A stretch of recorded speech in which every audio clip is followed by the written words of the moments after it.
Listen close and don't blink. When lust shuts your logic up, pain is already warming the engine. That's not poetry. That's physics. Every time desire takes the wheel and your thinking gets shoved in the trunk, the crash is scheduled. You might not see the date, but the route is locked in.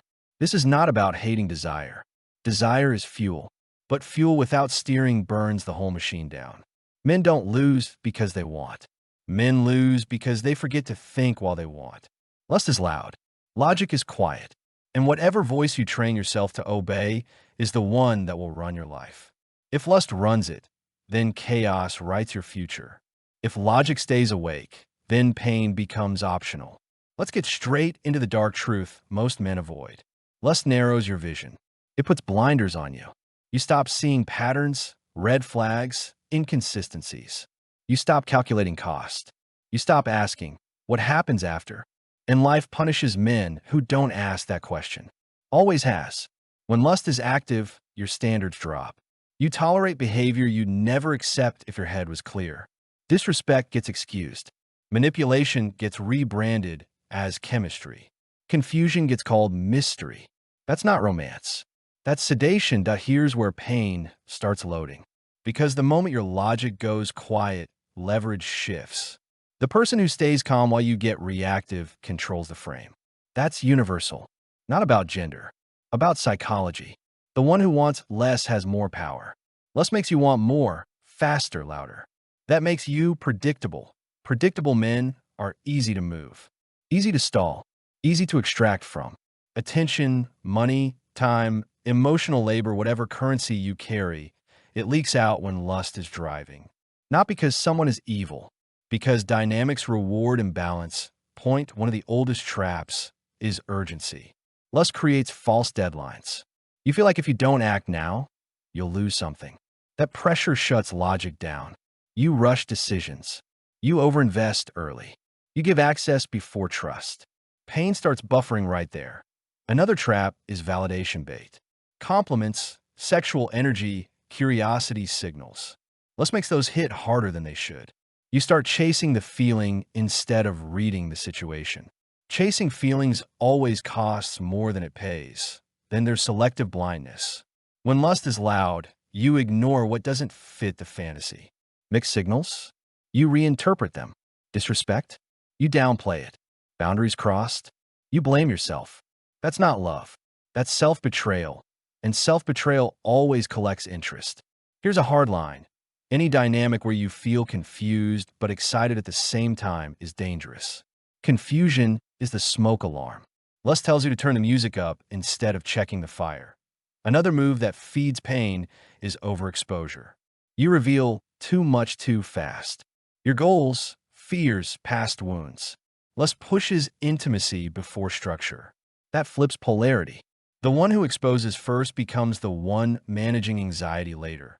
Wolf men move opposite. They observe before they invest. They don't give access to their inner world just because attraction is present. Attraction is common. Trust is rare. Lust doesn't know the difference. Logic does. Let's talk about escalation. Lust pushes escalation without alignment. You move things forward physically or emotionally before values are tested. That creates attachment without foundation. Attachment without foundation collapses under stress. Stress always comes. Then there's the availability trap. Lust makes you available on demand. Quick replies. Drop plans. Rearrange priorities. Availability signals lower value when it's unearned. That's not opinion. That's behavior economics. Scarcity increases respect. Lust kills scarcity. Another pain loader is fantasy projection. You imagine who someone could be instead of who they are. You fill gaps with hope.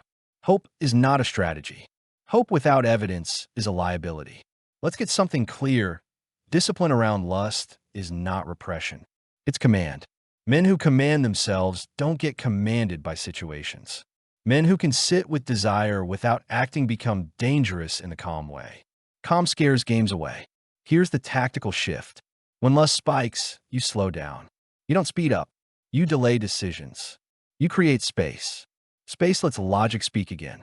If something is real, it survives delay. If it's manipulation or illusion, it collapses Silence is another counter.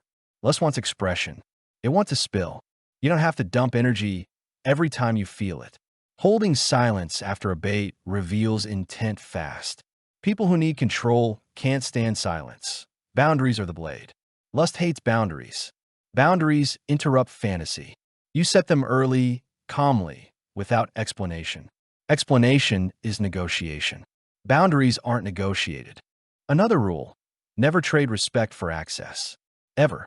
The moment you accept disrespect to keep desire alive, pain clocks in overtime. Let's talk patterns. If someone creates highs and lows, excitement and withdrawal, praise and distance, that's not passion. That's conditioning. Lust makes those cycles addictive. Logic breaks the loop by stepping out. Stepping out is power. Walking away clean is the ultimate dominance move. Not dramatic, not angry, just done. Men who can walk away don't get played. Men who can't do. Now let's widen the lens. Lust doesn't just sabotage relationships. It wrecks life decisions. Bad deals, bad timing, bad alliances. You chase pleasure and end up chained to consequences. Energy lost. Focus gone. Mission delayed. Your body knows this. That's why after acting on lust without logic, there's often a hollow feeling. That's your system telling you something was misaligned. Ignore that signal enough times and you numb out. Numb men don't build anything worth respecting. Pain loads quietly. It shows up as regret, as wasted years, as bitterness, as blaming the world instead of owning choices. Lust didn't ruin you. Unchecked lust did that. Oh, what does mastery look like? It's boring on the surface. Routine, structure, physical training, clear goals, limited distractions. When your life is full, lust has less room to hijack it. You train your nervous system to handle desire without discharge. That builds internal authority. Authority is felt, not announced. You also stop putting people on pedestals. Attraction doesn't mean superiority. You don't lower yourself mentally just because chemistry exists. Chemistry fades. Character remains. Another tactical truth. The more options you have in life, purpose, work, physical vitality, the less any single desire controls you. Scarcity fuels obsession. Abundance creates calm. This isn't about becoming cold. It's about becoming precise. Precision beats intensity every time. When logic stays online, you choose instead of react. You test instead of assume. You lead instead of follow impulses. And the pain that used to ambush you starts missing its shots. Let pain be a lesson, not a lifestyle. That if this message cut through the noise and hit where it needed to, like this video, so it reaches men who are still running blind.